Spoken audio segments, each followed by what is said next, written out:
이런 설명에도 불구하고 인간에게 주체성과 불완전성이 공존한다는 생각에 대해서는 아직도 갸우뚱하게 돼요.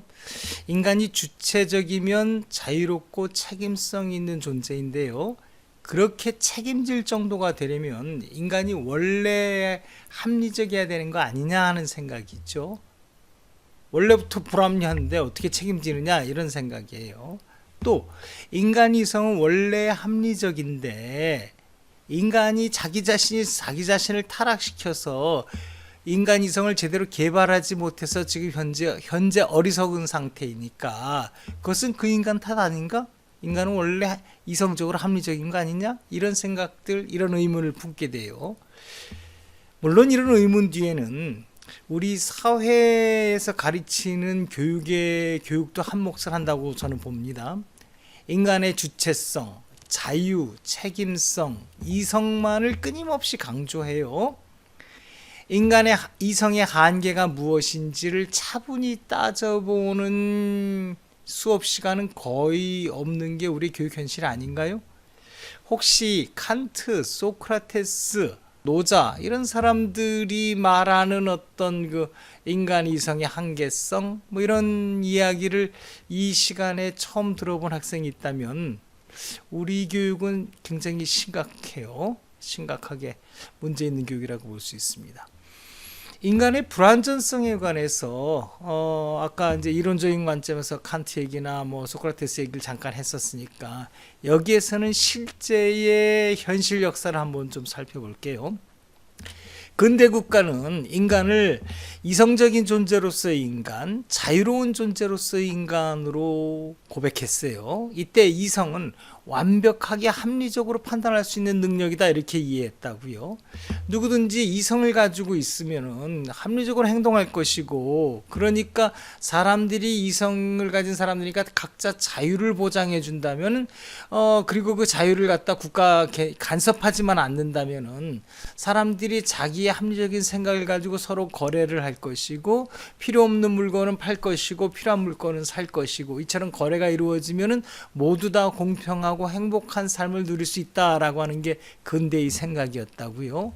그런데 근대 현실은 어떠느냐? 그런 생각으로 국가 질서를 만들어서 5, 60년 가니까 그 인간 이성의 허구성이 그대로 드러났죠.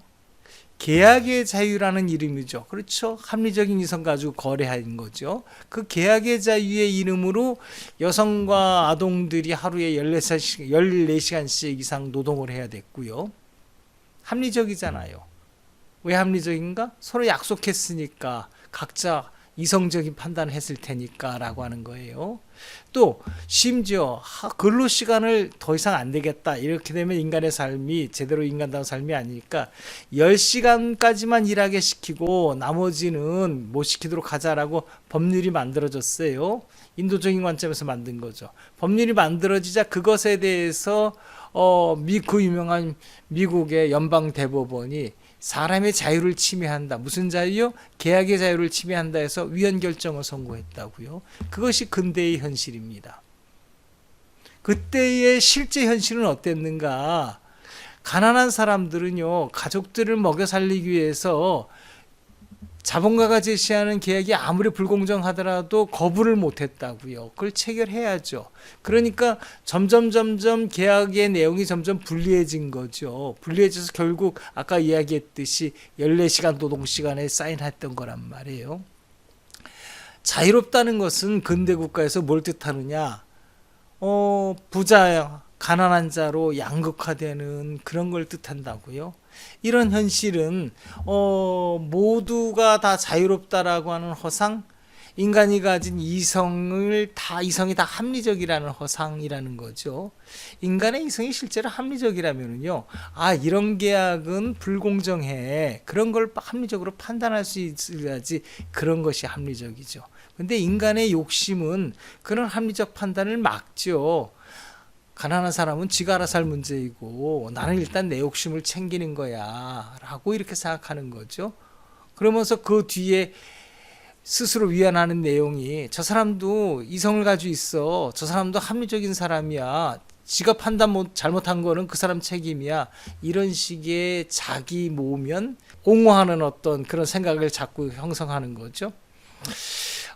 이런 어떤 근대의 현실을 바라보면서 사람들은 근대가 설명했던 이성의 합리성을 의심하기 시작했어요. 낭만주의가 근대 이제 후반에 나오기 시작하는데, 인간의 이성이 아니라 인간은 감성에 따라서 살기도 한다는 거죠. 그게 낭만주의죠. 프로이트는 인간의 의식뿐만 아니라 무의식도 인간의 삶을 지배한다, 이런 점을 드러내기 시작했고요. 누차 얘기하지만 칸트는 인간이 시공간의 생각을 벗어날 수 없다라고 하는 거죠. 이런 이론들이 쭉 개발되면서 이런 것에 기초해서 오늘날 현대 국가는 인간 이성의 합리성 이론을 갖다 포기하죠. 그리고 인간 본성의 불완전성을 사회 질서의 어떤 국가 질서의 기초로 받아들입니다. 그러니까 인간은 그렇다고 해서 국민주권까지 포기는 하지 않죠. 인간은 한편으로 국민주권으로서 주권자로서 주체성을 가지지만 다른 한편으로서는 불완전한 존재를 받아들이는 거죠. 그걸 표현하는 첫 번째 문구가 인간으로서의 존엄과 가치라고 볼 수 있습니다. 인간의 불완전성이 법에서 자리 잡고 있다는 점에 대해서 조금 좀 깊게 좀 들어갈게요. 이 부분은 반드시 알아야 될 건 아닌데, 그런 의미에서 볼 때 그 부담 갖지 말고 한번 좀 들어봐요. 헌법재판소의 결정을 잘 보면은요, 인간이 불완전하다는 생각을 아주 전제해서 깔고 있는 이론을 가지고 있어요. 헌법재판소는 인간이 잘 모른다라는 명제를 헌법재판의 심판 기준으로 그대로 응용하고 있단 말이에요. 이중기준의 원칙이 그거예요. 이중기준의 원칙이라면 뭐 크게 이렇게 분야를 나눠서, 이제 뭐 이중기준의 원칙이 상당히 좀 복잡한데 크게 이렇게 이해하면 돼요. 분야를 두 분야로 나눴죠. 사회 경제적인 부분이죠. 다시 말해서 그냥 경제 활동하는 거예요. 사람들끼리 거래하는 부분이죠.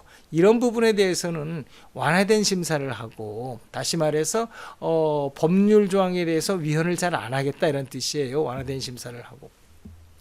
생명신체라든지 정신 부분이라든지 그 밖에 인격 사생활 부분에 대해서는 엄격한 심사 기준으로다가 법률을 심사하겠다. 뭐 이런 어떤, 그래서 두 가지 기준을 형성하겠다는 건데, 이때 그 두 가지 심사 기준은 인간이 가지는 어떤 인지 능력과 연결이 돼 있어요. 엄격한 심사 기준의 대표적인 게 과잉금지 원칙인데요.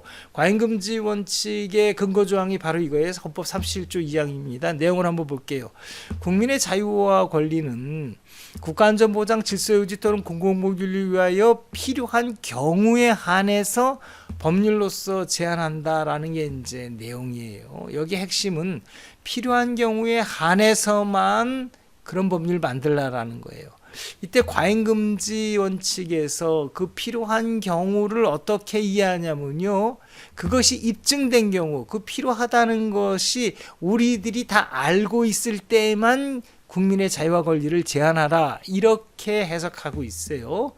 그 필요성을 잘 모르는 상태, 아직 그 사실관계, 다시 말해서 인간이 살아가는 데 있어서의 그 인과관계가 아직 불명확한데 대충 생각해 보니까 그거 위험해, 그러니까 그 부분을 갖다 인간의 자유를 갖다 제한하겠다, 이거는 안 된다라는 거예요. 확실하게 인과관계가 밝혀졌을 때 그 확실히 우리가 인간이 아는 걸 기초로 해서 그 범위 내에서 인간들의, 사람들의, 국민의 자유와 권리를 제한할 수 있다는 이론이 과잉금지 원칙 이론이에요.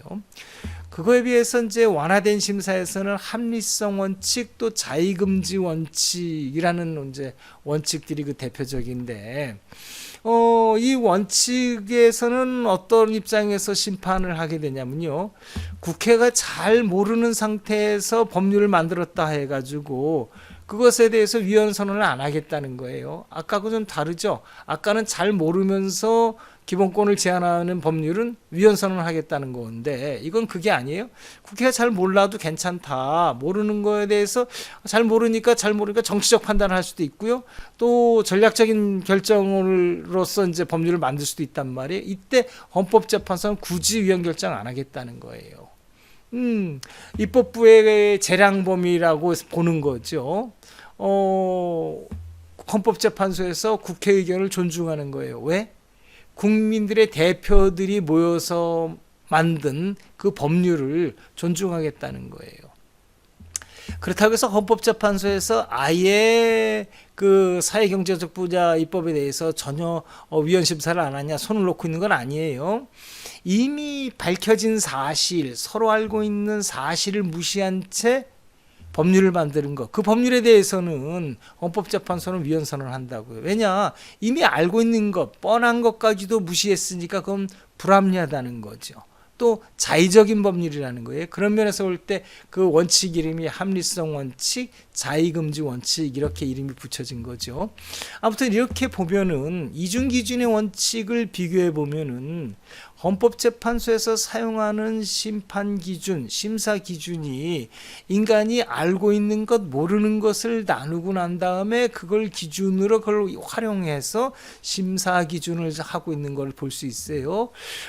이런 것만 봐도 우리의 어떤 삶 속에 현대 국가에서 인간의 삶이, 인간의 인지 능력, 인간의 어떤 그 능력이 완전하다는 걸 전제로 하지 않다는 걸 잘 보여주는 거죠. 이중 기준의 원칙은 과잉금지 또 그다음에 아까 말한 합리성 원칙, 자의금지 원칙 등처럼 비례 원칙에만 적용되는 건 아니에요. 그 밖에도 뭐 평등 원칙, 신뢰보호 원칙에서도 적용되는데 이런 자세한 내용들은 헌법에서 배우기로 합니다.